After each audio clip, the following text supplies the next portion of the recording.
नमस्कार विद्यार्थी मित्रांनो, तुमचं स्वागत आहे आपल्या आवडत्या यूट्यूब चॅनलवरती, ज्याचं नाव आहे expert in physics by Sagar Hinge. आजच्या लेक्चरमध्ये आपण कॉन्सेप्ट डिस्कस करणार आहेत, that is a factor affecting on simple pendulum. पाठीमागच्या लेक्चरमध्ये किंवा कालच्या लेक्चरमध्ये आपण डिस्कस केलं होतं, that is the concept of simple pendulum according to the linear SHM and angular SHM, and that lecture we find the period of simple pendulum. तो period आपल्याला मिळाला होता, that is T is equal to 2 point under root L upon G. L काय होता, length of simple pendulum, and G is acceleration due to gravity. आता ह्या पिरियडवरती affect होणारे कोणकोणते फॅक्टर आहेत ती आपल्याला आजच्या लेक्चरमध्ये डिस्कस करायची. तर आपण स्टार्ट करूयात. ओके, तर पहिलंच फॅक्टर बघा, that is the length of pendulum. Length of pendulum.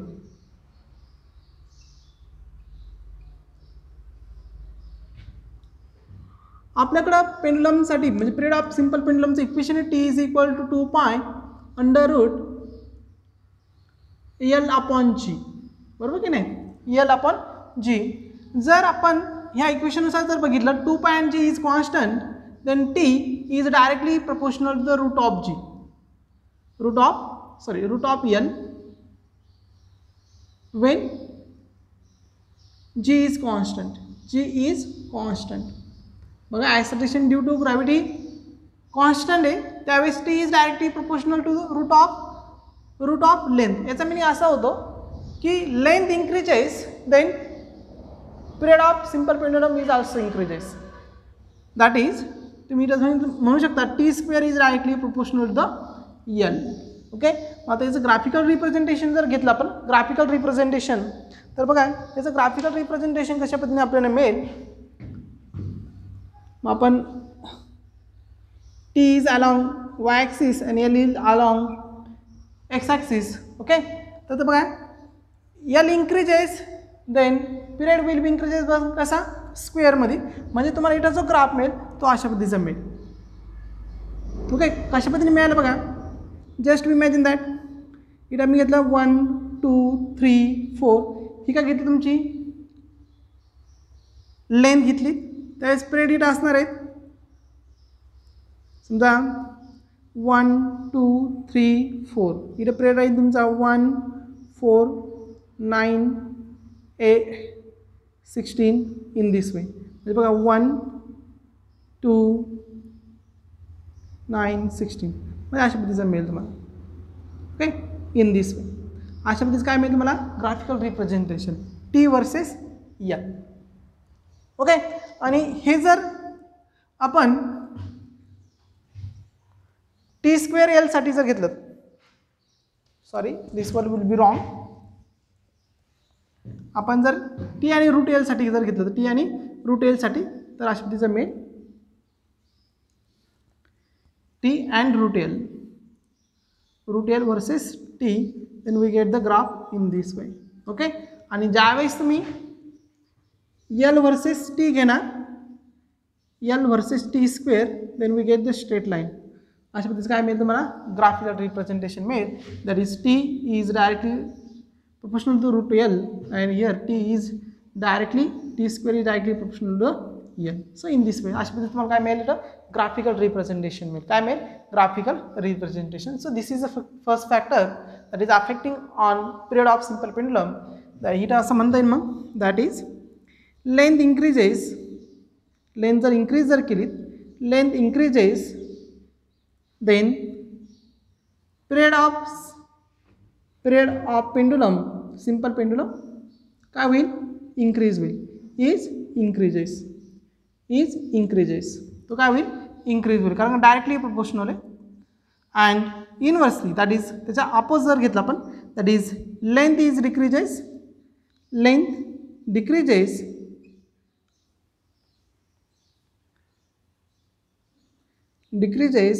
then period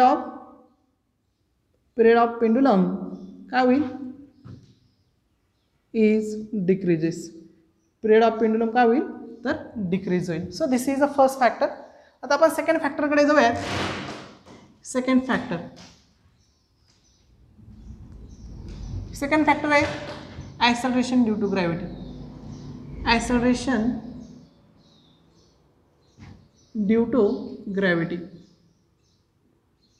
पुन्हा आपण पिरियड ऑफ सिंपल पेंडुलमकडे जर गेलो तर पिरियड ऑफ सिंपल पेंडुलम आहे T is equal to 2π √L/g, बरोबर की नाही. मग आता इथं आपल्याला सरळ सांगते, आपण जर पेंडुलमची लेंथ जर कॉन्स्टंट घेतली, पेंडुलमची लेंथ काय ठेवली आपण, कॉन्स्टंट ठेवली, तर पिरियड काय तुमचा, period of simple pendulum is inversely proportional the root of g. That means g will be decreases, t will be increases, and g decreases, t will be increases. Got it? तर अशा पद्धतीचा हा phenomena आहे बघा. मग आता इथं आपण जर ग्राफिकल रिप्रेझेंटेशन जर घेतलं t वर्सेस रूट जी, टी वर्सेस रूट जी, तर कशा पद्धतीने मिळेल तुम्हाला, तुम्ही रूट जी इन्क्रीज केला तर टी काय होईल, इथं डिक्रीज होईल. म्हणजे तुमचा जी जर 0 असेल, G equal to 0, 1/0 will be infinity. म्हणजे तुमचा अशा पद्धतीचा हा कर्व मिळेल तुम्हाला, अशा पद्धतीचे कर्व मिळेल.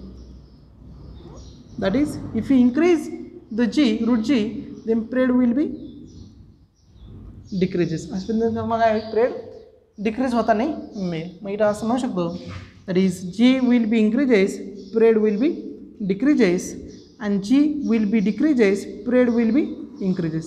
आता बघा इथं पेंडुलम कसा मूव होईल. ओके, जी इन्क्रीज झाला, पिरियड डिक्रीज झाला. पिरियड डिक्रीज झाला म्हणजे काय झालं, oscillation will be fast. That is oscillation of pendulum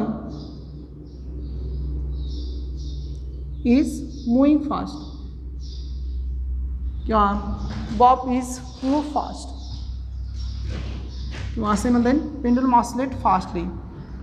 Pendulum oscillate fastly. Pendulum कशा पद्धतीने ऑसिलेट होईल, फास्टली ऑसिलेट होईल. कधी, जर तुमचा काय झाला, जी इन्क्रीज झालं. मग जी कुठं इन्क्रीज होतो, जी कुठं इन्क्रीज होतो, च्या सरफेसला जी कसा आहे, मॅक्झिमम आहे. जी जर मॅक्झिमम असेल तर पेंडुलम ऑसिलेट कसा होईल, अर्थच्या सरफेसवरती सगळ्यात जास्त मॅक्झिममनी काय होईल, तो ऑसिलेट होईल. आणि ते जर तुम्ही सम डिस्टन्सवरती मूव्ह झालेत किंवा अर्थच्या सेंटरकडे जर जात असेल तर पेंडुलमचे ऑसिलेशन काय होत चालतील, डिक्रीज होत चालेल. काय होत चालेल, डिक्रीज. कारण तिकडे पिरियड काय होतो, इन्क्रीज होतो. पिरियड इन्क्रीजेस, कारण जी डिक्रीजेस, जी डिक्रीज झाला, पिरियड काय होणार आहे, इन्क्रीज होणार. पिरियड काय होणार आहे, इन्क्रीज होणार. पिरियड इन्क्रीजेस म्हणजे काय, पेंडुलम ऑसिलेट स्लोली. पेंडुलम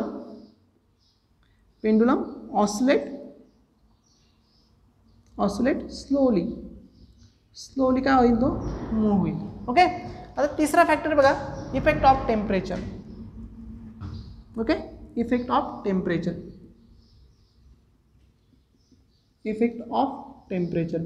आता टेम्परेचरचा काय इफेक्ट होतो ते आपण या पार्टमध्ये डिस्कस करूया. ओके, आता आपण स्ट्रिंग घेतली, ही स्ट्रिंग आपण मेटल स्ट्रिंग समजा घेतली. आता ही मेटल स्ट्रिंग जर असेल तर आपण जर टेम्परेचर जर इन्क्रीज केलं तर लेंथ स्ट्रिंग काय होणार आहे, एक्सपांड होणार आहे. ओके, आणि स्ट्रिंग एक्सपांड झाली म्हणजे तिची लेंथ काय होणार आहे, इन्क्रीज होणार आहे. बघा असं म्हणता येईल आपल्याला. सपोज असं म्हणूयात, L nought is initial length of string, नंतर L is a final length of string, नंतर T नॉट इनिशियल पिरियड. काय असणार हा, initial period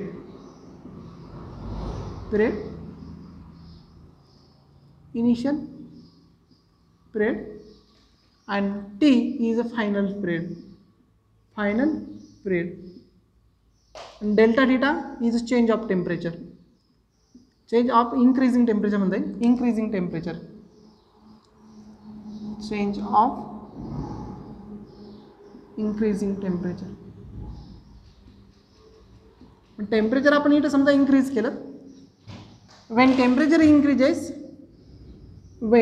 temperature is increases string of pendulum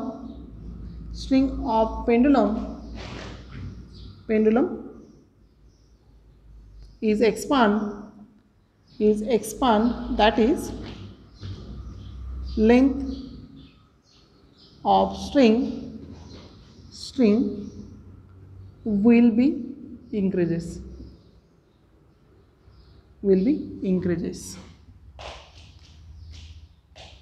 बघा काय कॉन्सेप्ट आहे, तुम्ही जर स्ट्रिंगला हीट केलं, तिचं टेम्परेचर जर इंक्रीज जर केलं तर स्ट्रिंग काय होणार आहे, हीट होणार आहे.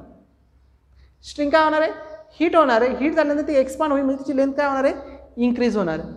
मग आपण जर फायनल लेंथसाठी इक्वेशन लिहिलं, इलॅस्टिसिटीमध्ये बघितलं आपण L is equal to L naught किंवा थर्मल एक्सपान्शनमध्ये 1 plus linear thermal expansion alpha into delta theta. L आणि L नॉट बद्दल आणि डेल्टा थीटा बद्दल मी इन्फॉर्मेशन सांगितली तुम्हाला. अल्फा काय येतं, coefficient of expansion, coefficient of expansion आहे हा. मग आता ह्यानुसार जर घेतलं आपण तर पिरियडसाठी equation, okay, period of pendulum. Period of पेंडुलमसाठी जर आपण कॉन्सेप्ट जर बघितली तर period of simple pendulum T is directly proportional to root of L. म्हणजे काय येतं, T नॉट किंवा T upon T not is equal to L upon L naught, बरोबर की नाही. Final period of simple pendulum divide by the initial period of simple pendulum is equal to, due to this equation, final length of simple pendulum divide by the initial length of simple pendulum. आणि आपल्याला माहिती आहे ही equation काय, okay. तर ह्या इक्वेशननुसार जर घेतलं आपण तर हे L आपण L नॉट इकडे आणलं काय होईल, T आपण T not is equal to, ह्या इक्वेशन्समध्ये आपण समजा सॉल्व केलं, L नॉट इकडे आणलं मी काय होईल, L आपण L nought is equal to 1 plus alpha into delta theta. Got it, okay. म्हणजेच काय होईल हे, that is T upon T not is equal to root of L आपण L नॉट व्हॅल्यू काय आहे, 1 plus alpha theta, 1 plus alpha into delta theta, okay. मग आता हे आपण सिक्वेन्स अँड सिरीजचा फॉर्म्युला यूज करून हे जर सॉल्व केलं, delta theta raise to 1/2, he series जर सॉल्व केली तर आपल्याला मिळेल 1 plus alpha into delta theta. Next ना, हे आपण जर सिरीजनुसार जर सॉल्व जर केलं तर आपल्याला अशा पद्धतीचं हे इक्वेशन मिळेल.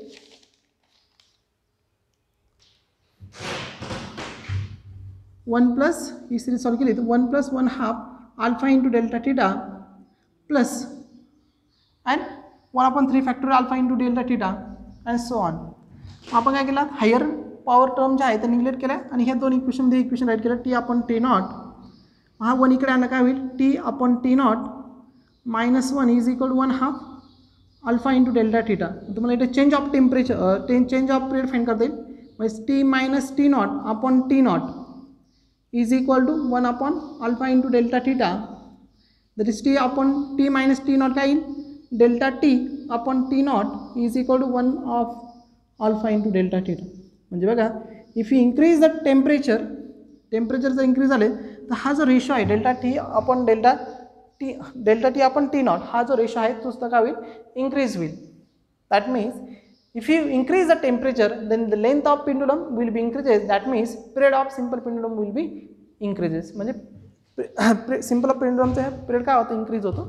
म्हणजेच तुम्ही जर स्ट्रिंग मेटल स्ट्रिंग ही जर तुम्ही क्लॉकमध्ये ॲड जर केली आणि त्या क्लॉकचा जर पेंडुलम तुम्ही जर त्या क्लॉकचा पिरियड जर तुम्ही फाइंड आउट करत असेल, म्हणजे पेंडुलम क्लॉकचा जर पिरियड तुम्ही जर फाइंड आउट करत असेल तर समरमध्ये त्याचा पिरियड जो आहे तो काय अमाऊंटमध्ये त्याची लेंथ एक्सपांड होईल, म्हणजे पिरियड काय होईल, इन्क्रीज होईल. म्हणजे पेंडुलममधली जी किंवा क्लॉकमधली जी नॉब जी आहे ती काय होईल, स्लोली जो पेंडुलम जो आहे क्लॉकमधला तो कसा होईल, स्लोली ऑसिलेट होईल.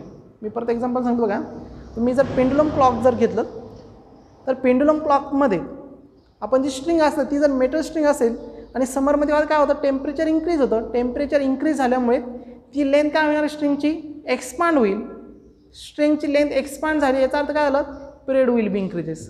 म्हणजे तुमचा जो पेंडुलम जो आहे तो कसा मूव्ह स्लोली, म्हणजे काही सेकंद फ्रॅक्शन सेकंदचा काय होईल त्याच्या मोशनवरती किंवा त्याच्या ऑसोलेशनवरती काय होणार आहे, इम्पॅक्ट होणार आहे, ती स्लोली मूव्ह होतील. कारण पिरियड काय होणार आहे, इन्क्रीज होणार आहे. पिरियड काय होणार आहे, इन्क्रीज होणार आहेत. कारण का, टेम्परेचर इन्क्रीज होते, टेम्परेचर इन्क्रीज झाल्यामुळे लेंथ काय होते, इन्क्रीज होते. So this is the 3 important factor affecting on period of simple pendulum. आता आपण आणखी एक पुढचा फॅक्टर याच्यामध्ये कन्सिडर करणार आहे, that is when pendulum is in lift and lift is in motion.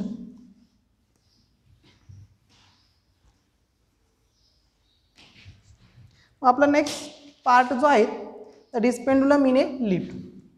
त्याच्या डिफरंट कंडिशन आपण इथं डिस्कस करणार आहे. आता हा जो फॅक्टर जो होता कोणता, डिफेक्ट ऑफ टेम्परेचर, हा डिपेंड्स ऑन लेंथ होता. आता पुढचा फॅक्टर जो बघायचा आपल्याला तो ॲक्सेलरेशन ड्यू टू ग्रॅव्हिटीसाठी बघायचा. कशासाठी बघायचा आहे, ॲक्सेलरेशन ड्यू टू ग्रॅव्हिटीसाठी. मग आपण पुढच्या पॉईंटमध्ये असं म्हणणार pendulum in lift. Pendulum in lift, pendulum in lift. आता बघा लिफ्टचा प्रॉब्लेम आपण सॉल्व केलेला आहे, तिथं आपण इफेक्टिव्ह वेट फाइंड आउट केलं आहे. ती कॉन्सेप्ट मी परत एकदा तुम्हाला समजून सांगतो, म्हणजेच तुम्हाला समजायला अडचण येणार नाही. समजा लिफ्ट, आणि ह्या लिफ्टमध्ये एक पर्सन आहे, हा स्टँडिंग आहे, ओके. आणि हा पर्सन ह्या लिफ्टमधून ज्यावेळेस अपवर्डला डाऊनवर्डला मूव्ह होतो त्यावेळी त्याच्यावर कोणती फोर्स ॲक्ट होता, अपवर्डला त्याचा रिॲक्शन फोर्स, त्याला आपण नॉर्मल फोर्स, डाऊनवर्डला त्याचं वेट, त्याला आपण mg असं म्हणतो, ओके. आणि हा जो रिॲक्शन फोर्स जो आहे त्याला म्हणतो आपण ॲपरेंट वेट. काय म्हणतो, apparent weight. Apparent weight that is mg effective, okay. मग याच्यामध्ये काय काय चेंजेस होतो हे आपण करस्पॉन्डिंग डिस्कस करत असतो. म्हणजे तुमचा रिॲक्शन फोर्स किंवा नॉर्मल फोर्स काय झाला, तुमचा ॲपरेंट वेट झाला. मग त्यानुसार जीमध्ये कोणकोणते चेंजेस होतात ते आपण ह्या पार्टमध्ये डिस्कस करणार. तर बघूयात. मग त्यातली पहिली केस आहे लिफ्ट इज रेस्ट ऑर, पहिली केसमध्ये or moving with constant velocity. Constant velocity बघा, ही तुमची लिफ्ट आहे, ह्या लिफ्टमध्ये हा पेंडुलम आहे. व्हेलॉसिटी कशी आहे, कॉन्स्टंट आहे, किंवा व्हेलॉसिटी 0 म्हटली तरी चालेल. मग आता व्हेलॉसिटी 0 असेल म्हणजे तो रेस्टमध्ये असेल, आणि व्हेलॉसिटी जर कॉन्स्टंट असेल तर तो मूव्ह होतोय. पण कसा, कॉन्स्टंट व्हेलॉसिटी. तुम्हाला इथे ॲक्सेलरेशन किती मिळेल, 0. कारण ॲक्सेलरेशन कधी मिळेल, जर व्हेलॉसिटी चेंज झाली तर. व्हेलॉसिटी कॉन्स्टंट म्हणजे ॲक्सेलरेशन काय मिळेल तुम्हाला, 0 मिळेल. कॉन्सेप्ट लक्षात झाली. म्हणजेच इथं पिरियडमध्ये काही चेंजेस होईल का, नाही. तर पिरियड किती मिळेल तुम्हाला, at it is 2π√L/g. No change in period, okay. सेकंडमध्ये आता असं म्हणूयात lift is move upward with constant acceleration, A. आता लिफ्टकडून मूव्ह राहिली, अपवर्डला मूव्ह राहिली, आणि तिचं ॲक्सेलरेशन कसं आहे, कॉन्स्टंट आहेत. बघा ही लिफ्टमधला हा पेंडुलम, आणि लिफ्टकडे चालली, अपवर्डला चालली विथ ॲक्सेलरेशन. आता बघा इथं जर तुम्ही हा जो बॉब याला आपण फ्री बॉडी म्हणून कन्वर्ट केलं, ओके. न्यूटन्स लॉ ऑफ मोशनमध्ये आपण हा सगळा पार्ट डिस्कस केला आहे. याच्यावरती ॲक्ट होणारा अपवर्डला फोर्स कोणता येईल, रिॲक्शन फोर्स. डाऊनवर्डला कोणता येईल, दॅट इज तिचं वेट. आणि इफेक्टिव्ह फोर्स कोणता असणार तुमचा, mass into acceleration. Mass into acceleration. मग आता ह्या इक्वेशननुसार जर घेतलं that is net force is equal to R minus mg. R काय तुमचा effective weight, mg effective minus mg is equal to F net काय येईल, म्हणजे रिझल्टंट फोर्स कुठं झाली, बॉडी अपवर्ड झाली, म्हणून मास इंटू ॲक्सेलरेशन.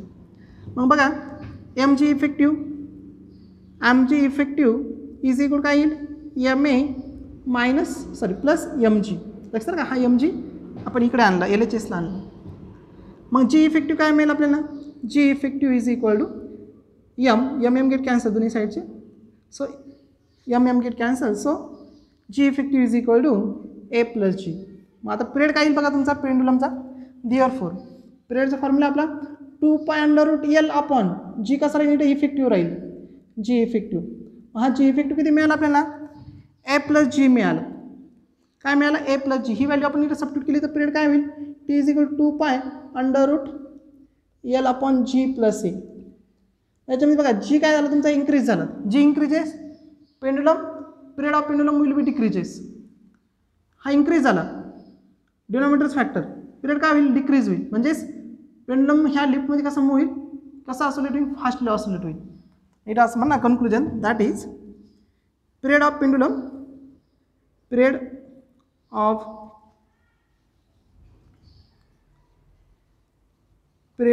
pendulum increases पेंडुलमचं पिरियड काय होतं इथं इन्क्रीज होतं. याच्यामध्ये थर्ड केस बघणार आपण आता.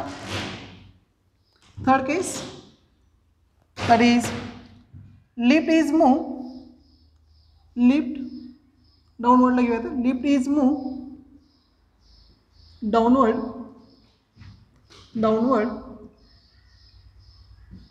with constant acceleration.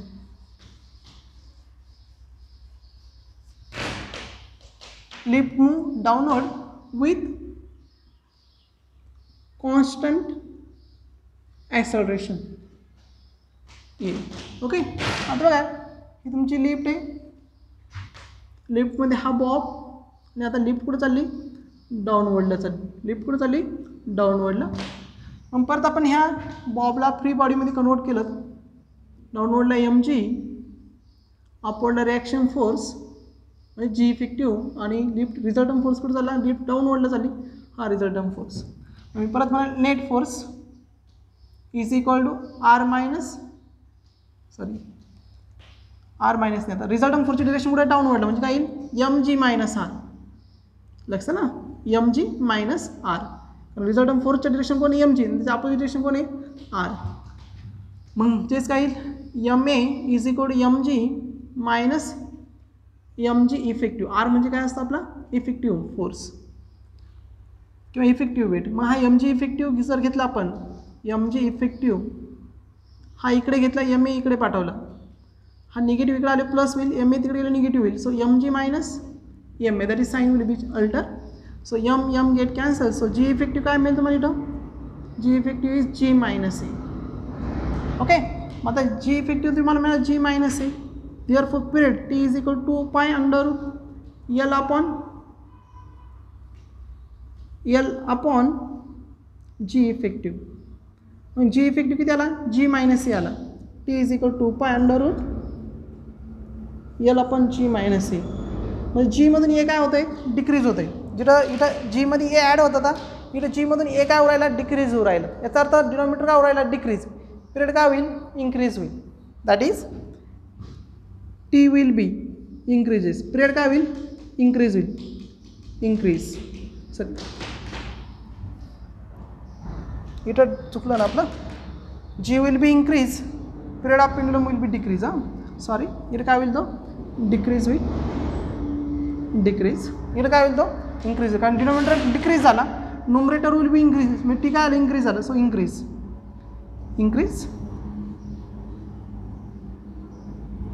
म्हणजे इथं पेंडुलम कसा मूव्ह होईल तुमचा स्लोली मूव्ह होईल. कसा मूव्ह होईल स्लोली. इथं कसं मूव्ह होईल फास्टली. ज्यावेळेस लिफ्टवरती जाईल पेंडुलम फास्टली ऑसिलेट होईल, कारण पिरियड काय होते डिक्रीज होते. इथं पिरियड काय होतं इन्क्रीज होते. ज्यावेळेस लिफ्ट डाऊनवर्डला येईल त्यावेळेस तुमचा लिफ्टमधला पेंडुलम आहे तो कसा होईल स्लोली ऑसिलेट होईल. कसा होईल slowly oscillate. So this is the concept of pendulum in lift. आता आपण आणखी एक कॉन्सेप्ट याच्यामध्ये घेणार आहे, that is another one concept pendulum in a moving vehicles, किंवा कार म्हणलं तरी चालेल. पेंडुलम इन मूव्हिंग व्हेकल किंवा मूव्हिंग कार किंवा ट्रक असं म्हणलं चालेल, मूव्हिंग व्हेकल.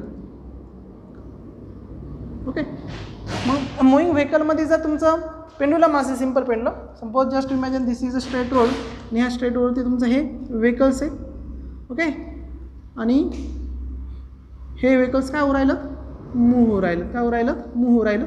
ह्या व्हेकल्सवरती इथं पेंडुलम आहे. जस्ट इमॅजिन दॅट इथं काय पेंडुलम आहे. आता हा पेंडुलम काय होणार आहे ऑसिलेट होणार आहे. म्हणजे ज्यावेळेस तो अशा पद्धतीने ऑसिलेट होईल त्यावेळेस आपण त्याची जर मोशन जर घेतली इथे,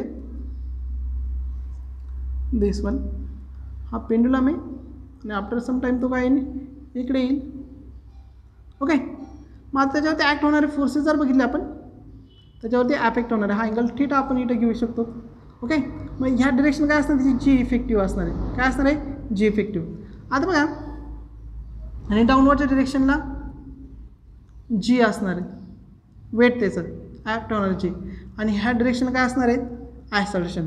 आता क्वेश्चन, बिकॉज फॉरवर्ड डिरेक्शन इकडे मूव्ह होत आहे, मग ॲक्सलरेशन अपोजिट डिरेक्शनला का बरं आहे? कारण पेंडुलमवरती ॲक्ट होणारा फोर्स कोणता असणार? शॅडो फोर्स असणार आहे. वेकस पुढं मूव्ह होईल त्यास पेंडुलमवरती ॲक्ट होणारा ॲक्सलरेशन किंवा शॅडो फोर्स काय असणार आहेत? रिझल्टंट मोशनच्या अपोजिट डिरेक्शनला असणार. म्हणजे ॲक्सलरेशनची डिरेक्शन कुठं असणार आहे? ह्या डिरेक्शनला. आता ह्या इथून आपण जर जी इफेक्टिव्ह कॅल्क्युलेट जर केला, ओके, सिम्पल, हा जी इफेक्टिव्ह असणार तुमचा जी इफेक्टिव्ह. ओके, मी ही डायग्राम इथे ड्रॉ करते बघा.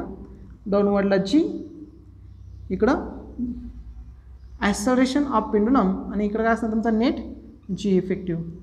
हा जी इफेक्टिव्ह काय येईल? सिम्पल, हे दोन्ही कोरोनाला परपेंडिक्युलर आहे. जी इफेक्टिव्ह तुम्हाला मिळेल that is √a² plus g² according to the Pythagoras. Okay, मग आता a² प्लस g², मग ही व्हॅल्यू आपण जर इथं सबस्टिट्यूट केली पिरियडमध्ये, सो पिरियड काय पेंडुलमचा? Therefore period of simple pendulum t is equal to pi √L upon G effective. मग आता जी इफेक्टिव्ह काय मिळेल आपल्याला इथं? t is equal to 2 pi √L upon G effective काय मिळाला? √a² plus g², a² plus g² with bracket raise to 1/2 square root आहे ना. कॉन्सेप्ट लक्षात आले का? हा कॉन्सेप्ट लक्षात आला. हा शॅडो फोर्सचा कॉन्सेप्ट आहे. आपण लॉज ऑफ मोशनमध्ये बघितला. ज्यावेळेस वेकस पुढं होईल, वेकसवरती जो ऑब्जेक्ट असणार आहे त्या ऑब्जेक्टवरती ॲक्ट होणारा फोर्स कोणता असणार आहे? Shadow force. आणि हा शॅडो फोर्समुळे इथं काय होणार? हा पेंडुलम ऑसिलेट होणार. काय होणार आहे? ऑसिलेट होईल. त्यावेळेस त्याचं पिरियडसाठी इक्वेशन मिळेल 2 pi √L upon a² plus g² bracket raise to 1/2. याचा अर्थ पिरियड काय होईल? डिनॉमिनेटर इन्क्रीज झाला, a² plus g² bracket raise to 1/2, म्हणजे जी मध्ये a² काय झाला? ॲड झाला, म्हणून इथं डिनॉमिनेटर इन्क्रीज झाला, म्हणजे पिरियड काय झाला? डिक्रीज झाला.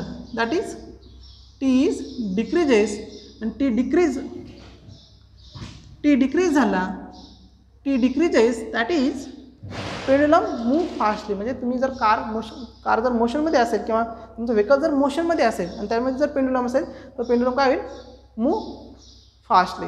Okay, so this is the concept of factor affecting on simple pendulum. तर सिम्पल पेंडुलमवरती कोणकोणते फॅक्टर अफेक्ट होतात हे आपण सगळे ह्या पार्टमध्ये डिस्कस केले. आता याच्यानंतर मी तुम्हाला याच्यावरती टास्क टाकणार आहे, आपला टास्क नंबर 5. तो टास्क नंबर 5 कशावरती असेल? Concept of simple pendulum. Task number 4 तुम्हाला मी पाठवलेलाच आहे. तर ह्याच्यावरती सगळी प्रॉब्लेम जे आहे तुम्ही सॉल्व करा. काही अडचण असेल ते डाऊट मला पाठवत चला. ओके, आणि तुम्हाला हे व्हिडिओ लेक्चर जर आवडला असेल तर याला लाईक आणि सबस्क्राईब करायला विसरू नका. आपल्या चॅनलला ज्यांनी सबस्क्राईब करेल नसेल त्यांनी आपल्या चॅनलला सबस्क्राईब करा, म्हणजे तुम्हाला अपकमिंग व्हिडिओ बघायला मिळतील आणि प्रिव्हियस व्हिडिओही बघायला मिळतील. ओके, सो आजचं लेक्चर आपण इथेच थांबूयात. थँक्यू.